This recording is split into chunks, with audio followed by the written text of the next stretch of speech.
Effort doesn't build you, instruction does. So, welcome to this video. Today, we're going to be learning the actual mechanics behind programming, why a lot of people they do not progress. This is going to be a little bit more of an information dense video. If you're here from my Instagram, this is a longer video with more detail as a continuation to episode 4 of Imperium.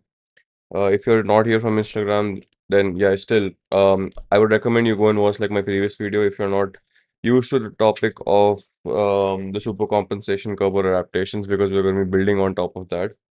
And yeah, I have my book with pages over here as well. So it's it's a little it's serious today. But yeah, um, yeah, it's going to be a little bit information dense. So what I'm just going to make sure that you kind of leave with as much value as possible, because if you're watching a longer video, which most of you won't be able to do, might as well leave with something worth having, knowing. Yeah.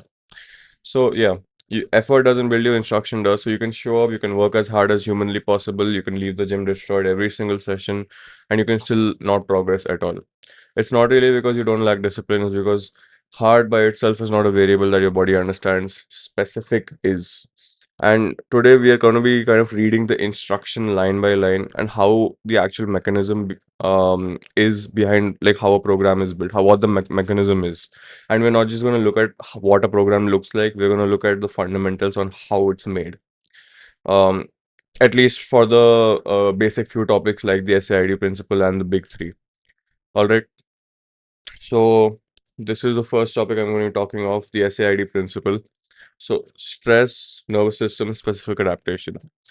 SAID means specific adaptation to imposed demands, and this is kind of the law that governs everything that follows in this video. Your body does not adapt to training generally. It adapts to the exact movement pattern, the load, the velocity, and kind of the exact muscular action that you repeatedly expose it to. So if you squat heavy 3 times a week for a whole year, then your nervous system will become very good at squatting, but it will not be good at like something like deadlifting or running. Even though you may associate squatting with deadlifting because that's what a lot of powerlifters do, that's not what is going to happen. Your body is going to get good at squatting heavy. I know this sounds very basic, but just like hear me out. And this is why two people can kind of train for the same number of hours per week with similar intensity by feel, but they still end up with completely different bodies and completely different capabilities. Neither of them adapted to exercise, both of them adapted with extreme precision to what was demanded specifically of them. And inside this law kind of sits a mechanism that outside of it, nobody really, I would say, not many people think about this, because I don't know, it's a little bit more of a nuanced thing, especially in this space. It's called the Henneman size principle. To be honest, as a coach, it's kind of surface level. You should be knowing this. It basically says that motor units in your body are recruited in a fixed, non-negotiable order, especially on the basis of size, and the force threshold. Because if I show this to you, so this is kind of what I'm talking about. So these are motor units, and this is kind of like a ladder as an analogy. So the smaller or the lower threshold units over here, these, they are slow twitch, they're fatigue resistant, they have a lower force output, and they kind of get recruited first. So they're metabolically cheap, basically. And your nervous system kind of defaults to them because they're metabolically cheap. From a survival standpoint, it makes sense. And as the demand on the muscle increases, your nervous system is kind of forced to climb up this ladder. And as it climbs up, it progressively recruits larger motor units, and it eventually reaches your highest threshold units. Uh, and these are the ones which are kind of attached to your biggest and your fastest, highest force producing fibers. So the lower threshold ones, they okay, they're easy to recruit, they're metabolically cheaper, but they are not fibers which will be able to express your true strength. If I'm going to just say it very simply, you cannot access your actual strength ceiling without activating your high threshold fibers or motor units. And the thing is, if the demand never really gets high enough in your training, your nervous system never really has a reason to climb up this ladder, because your nervous system, again, from a survival standpoint, will do whatever takes the least amount of energy to do, which is to recruit the lower threshold motor units. And your higher threshold fibers, the ones that are your actual strength ceiling, the ones that will push it up when stimulated, they never receive the adaptation. They never receive the adaptation because there was not never enough stimulus for them to adapt to. You get my point? Like this is precisely why the SAID principle and the size principle, these two are kind of inseparable, because SAID kind of tells you why movement patterns need to improve. So um, they need to improve because there's specific demand on them. So it tells you why. It also tells you which movement patterns need to improve. But the size principle kind of tells you how much load is required to recruit the specific tissue capable of improvement in the first place. Do you understand? So these are kind of like they go hand in hand with each other. Okay. So this was kind of prerequisite. I hope you're not bored or already. So yeah. We're gonna move on. I'm gonna give you a little quick recap to the SRA curve before we talk about the big three. Okay, that's all. Hmm. All right. Hmm. So if you don't know the SRA curve already, if you haven't watched my previous video, this is it. All right. So you have training, fatigue, recovery, adaptation. It's pretty simple. Okay, there's nothing confusing about it. Essentially, um, okay, yeah. If you train, all right, you are going to be fatigued. No shit. And after being fatigued, you there's like a certain timeline wherein you kind of adapt or recover. And if like you time everything well, if you time your training, fatigue, and recovery well, then there'll come like a period wherein your body will shoot above your baseline in terms of whatever adaptation happens in many spectrums. So for example, you can say strength. So your body will shoot a little bit above your baseline in terms of strength, and this overshoot, like this overshoot is called the adaptation. And everything that we will cover from here on forward is about how to deliberately shape this curve using the three levers, the big three levers, and how to deliberately manipulate this. And manipulating this is kind of manipulating your entire training, because this is the most important graph in strength science. And the three levers are, pretty sure you should know: intensity, volume, and frequency. And these three don't just affect how a session feels, they each shape the curve differently for like different spectrums. And this could mean that you have the same total effect, like you could be doing the same total effort as somebody else with a completely different curve. Okay? And this is why like it matters to know all this. So moving into the first one, intensity. Intensity is kind of load relative to the current max capacity. So biomechanically, intensity is the primary driver of motor unit recruitment, and how far up that ladder you climb, that's kind of what it decides. But it also has a second job, which is that it determines the depth and the shape of the neurological dip of the SRA curve. So more nervous system fatigue.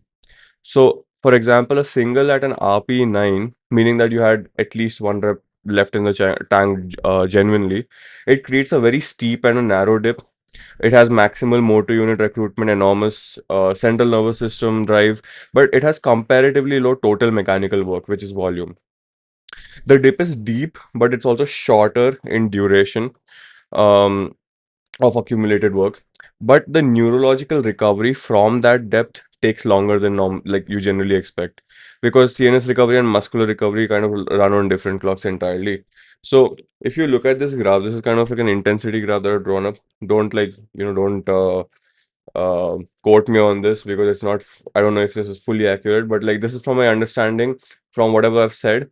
All right, so this is higher intensity, this is lower intensity. So obviously there's like a steeper dip. Oh fuck. Yeah. There's should be able to see my face. Yeah. So there's like a steeper dip over here, as you can see. So that is from higher intensity training, which is, as I said, like you could have something like a single at an RP9. It goes deeper, it goes in a steeper manner, and it takes longer to recover as well. So like I didn't have space on the page, but like generally this would meet back like around here, probably. And yeah, and this is lower intensity, so this is like the regular graph that we see. So you understand the difference now. Okay. And if you compare this to like a moderate intensity higher rep set, the dip, as you can see here, the dip is like shallower in terms of maximal force demand, but the accumulated fatigue across the across the set kind of stretches the dip wider. um it's in the same session that there can be two completely different dip shapes. kind of depending purely on intensity. So this right here, I was talking more about just intensity, but if I were to give you like a volume intensity comparison, so let me just like draw for what I just told you, like how the dip is kind of shallower but wider. So if you have something like this, and then you can have something like this. Oh wait, I'm not showing it to you. All right, I'm just gonna mark them. All right. So this is more like it. So we begin from here, and this is like the RP9 single that I was talking about. So you can see it's steeper, okay? The dip is more, but you're able to recover somewhat faster compared to something like, again, as I said, like uh I don't know, like a moderate intensity, but a lot of volume. So the dip by itself is lower, but it's way wider because it takes more time for the accumulated fatigue to go away. All right. So I hope you understand the value. No, I hope you understand the role of intensity. Yeah. Uh, Neurologically, it controls the dip and it also decides how, like what kind of level on that ladder your nervous system climbs up to. That's like the summary I'm going to give you. Let's move on to the second one. Volume. Volume is sets into reps into load, which is equals to tonnage, is the cumulative magnitude of the signal provided. So this is total across your entire training, and it is often expressed as tonnage, where intensity decides which motor units show up. Volume kind of decides how much work those recruited units are forced to perform while they show up. So this is like the relationship to remember. Intensity selects the tissue, but volume determines how much it is forced to adapt once it's already selected, and neither of these variables are able to compensate for each other when there's an absence of the other, because they have completely interdependent but different roles. Do you get my point? I hope you get my point. I can't really take feedback right now. So yeah, massive volume at an intensity too low to recruit like your higher threshold fibers, it never really reaches your actual strength reserve. So you can do endless light reps, but you will never really touch your biggest and your most powerful fibers at all. Maximal intensity with almost no volume, it does like vice versa. It never it recruits your highest fibers, but it never accumulates enough total stimulus to force meaningful adaptation in them. So you need both of them if you want to force meaningful growth upon your body. On this curve specifically, on this curve specifically, volume widens the dip because more total accumulated work means that there's more time spent below the baseline before recovery completes. And this is kind of why volume blocks in general need more total recovery time built in before you can kind of express the overshoot, or you can just expect the overshoot to express itself. This is also why, like in some volume blocks, you see people, they just they perform below their actual, you could say, strength reserve, or their, you could say, PR potential, and then eventually throughout a volume block, as blocks keep going on, they hit RP6 or RP like 7 PRs, which are more than their previous PRs outside of the volume block. This is because of how this works. Like the expression comes later because of just because of how much accumulated fatigue you kind of sit on at all times during a volume block. And if it is just like a side point, if it's intentional, then that's completely fine. But again, as I mentioned in my reel as well, if it's not intentional, it can kind of bury you. It can kind of fuck you up because you do not know the amount of fatigue that you're sitting in. And if you keep on like increasing the intensity volume um, without knowing that, you can risk injury and whatnot. So that was volume. Okay, I hope you understood that. Intensity decides how deep the graph is. Volume decides how wide it will be.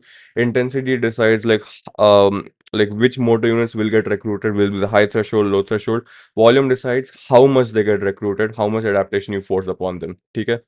Let's move on to the third one, frequency. Frequency is very easy to understand. It's basically how many dips you stack. So it's how often you expose a specific movement pattern to a stimulus within a training week. So it kind of interacts directly with the timeline of the SRA curve. If recovery from a given stimulus takes, say, 72 hours, and you're training that pattern every 48 hours, you're kind of stacking a new dip on top of one that hasn't already resolved. So it looks something like this. So you already have one, and and like while it's going to recover, like halfway through, you're stacking another dip and another dip. And this is not automatically a mistake. Accumulating fatigue deliberately, as I mentioned like just a few seconds ago, stacking dips on purpose across a block is often exactly the point of the block. We'll get to like exactly why in a moment, but that often it is the point of the block. But it has to be deliberate, as I said, because you need to understand the curve, and it can't just be an accident of just training as often as motivation allows, because that becomes a problem. So that's when it becomes a problem. So I hope you understand frequency also now. So we've discussed the big three, we've discussed the SAID principle, and it's only been 15 minutes. Nice. All right. Speed running this shit.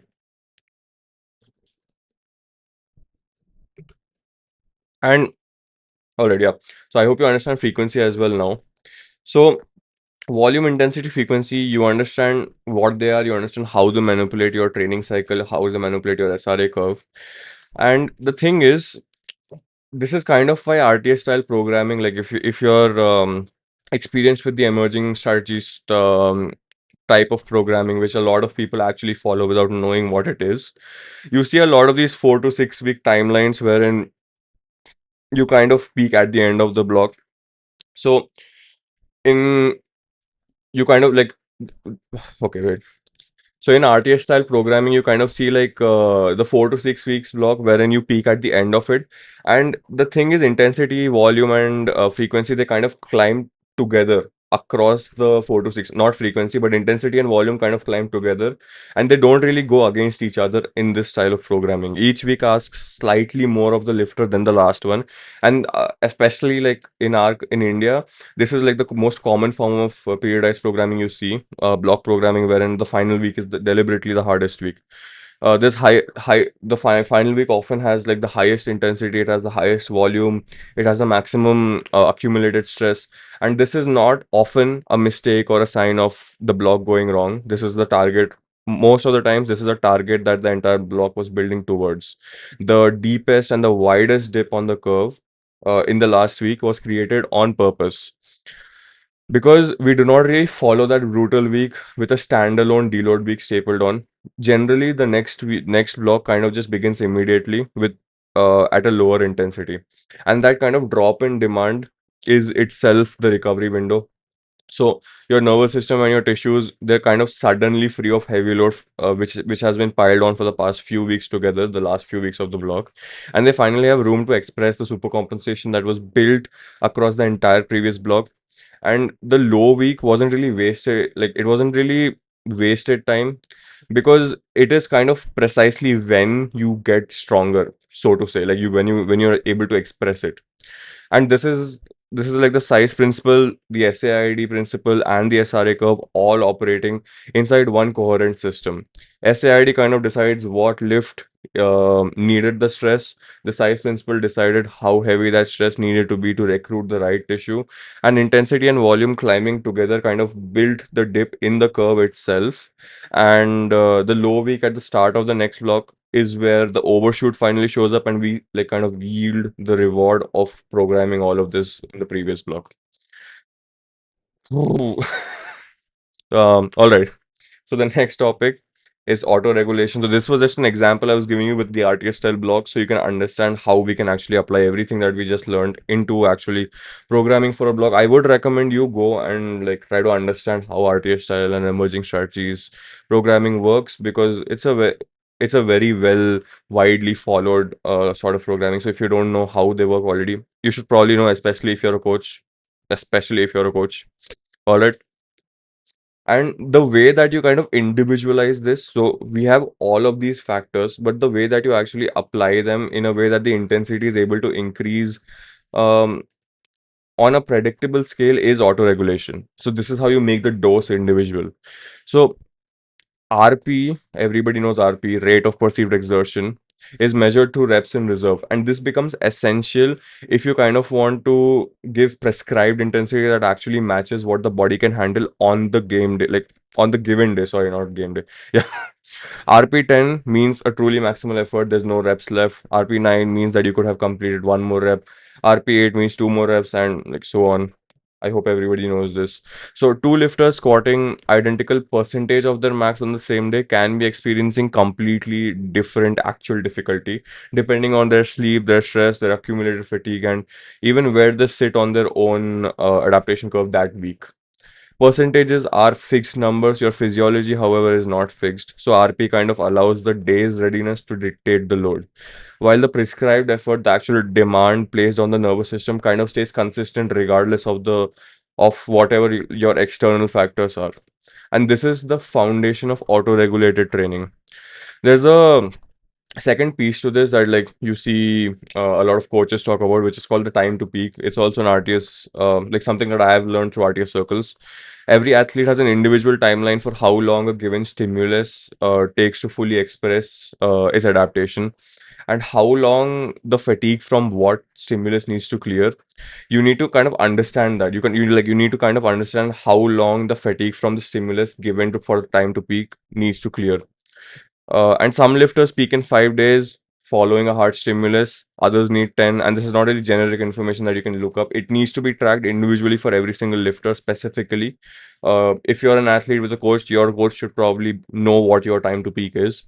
And it's often given by kind of testing performance at intervals following hard training.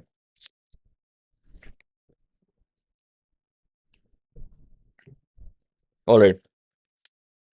So we spoke about the big three factors. We spoke about the SAID principle, the size principle.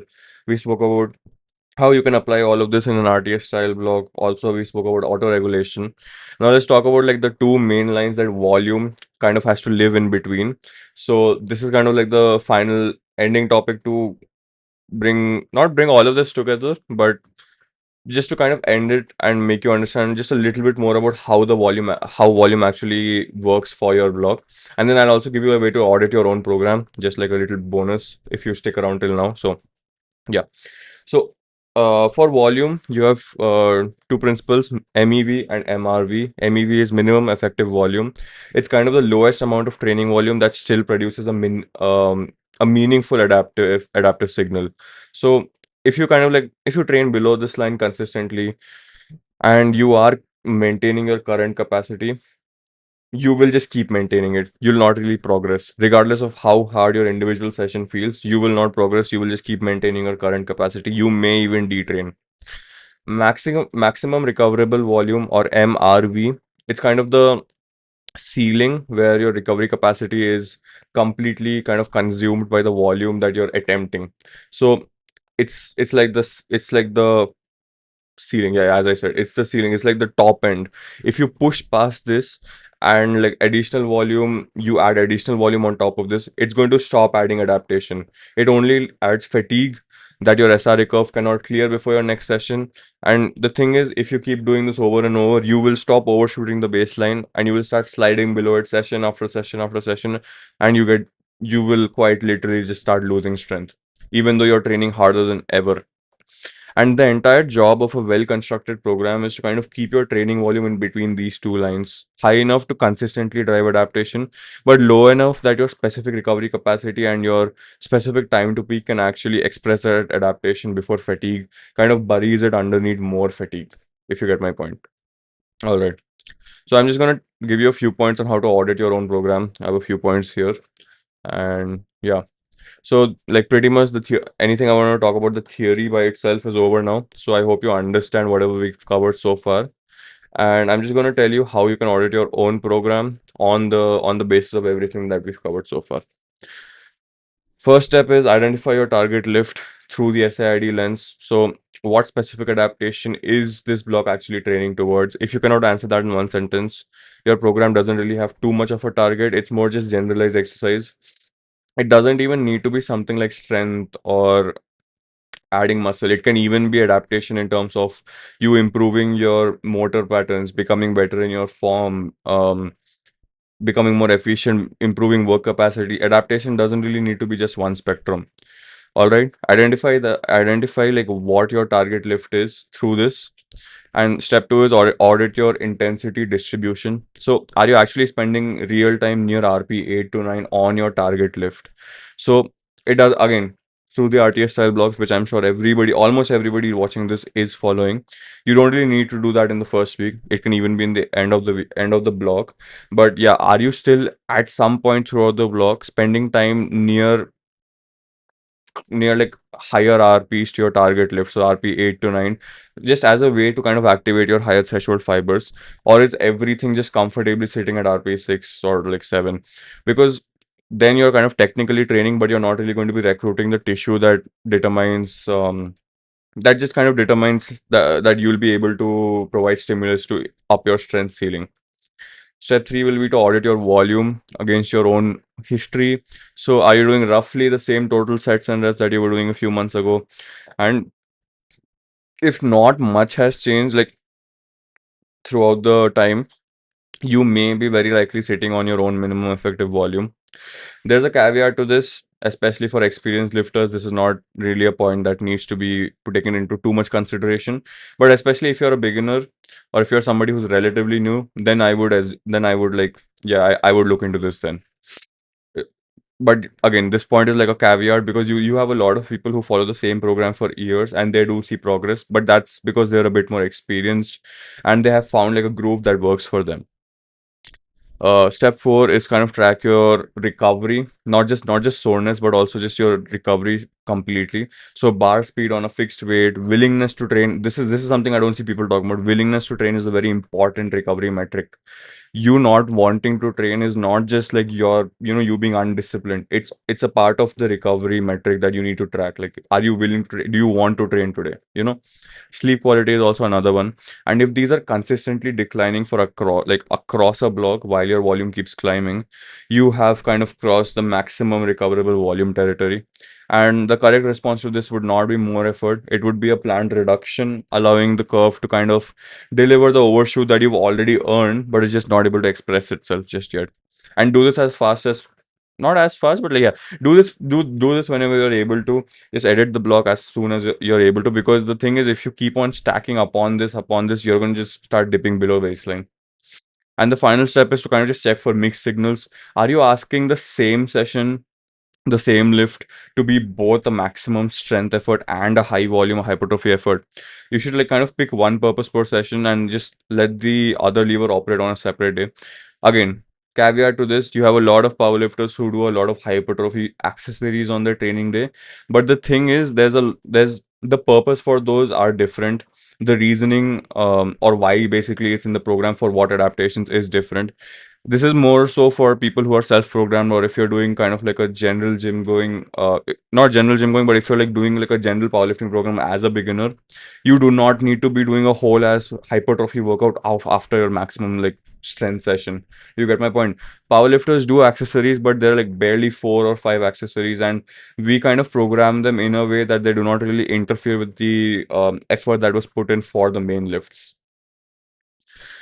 So I'm just gonna give you like a summary of everything I spoke over here. Comment down below if you have any feedback, if you have any criticism, anything, always open to that. Because I've just been talking the whole time. I don't even remember what I started with. But yeah. So, a summary: SAID determines the specific target. The size principle determines how heavy the stimulus needs to be to actually recruit the tissue capable of that adaptation. Intensity shapes the depth of the dip, volume shapes the width of the dip, frequency decides how many of those dips you actually stack before one resolves into an overshoot. RTS style block programming kind of climbs intensity and volume together on purpose, and then they use the next block's first week to be kind of like a low week as a recovery window where the entire previous block's adaptation is allowed to finally express itself. RP makes the daily dose individual to your actual readiness, and time to peak makes the timeline individual to you specifically. Your volume needs to live between the minimum effective volume and maximum recoverable volume for any of this to actually function. So it's very important you like remember this.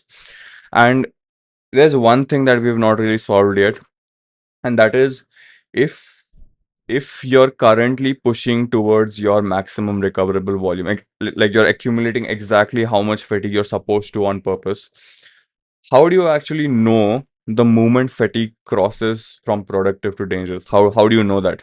How do you strip it away at precisely the right time without losing the adaptation, which is kind of buried underneath it, which you can't see right now?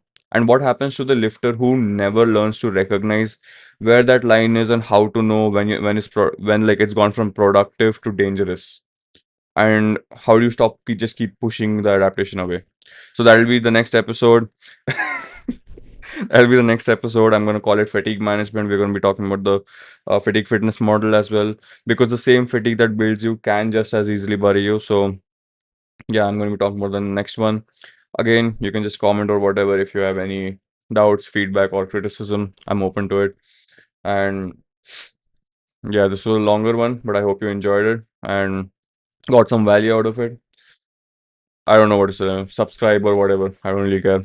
And yeah, I'll see you. Bye.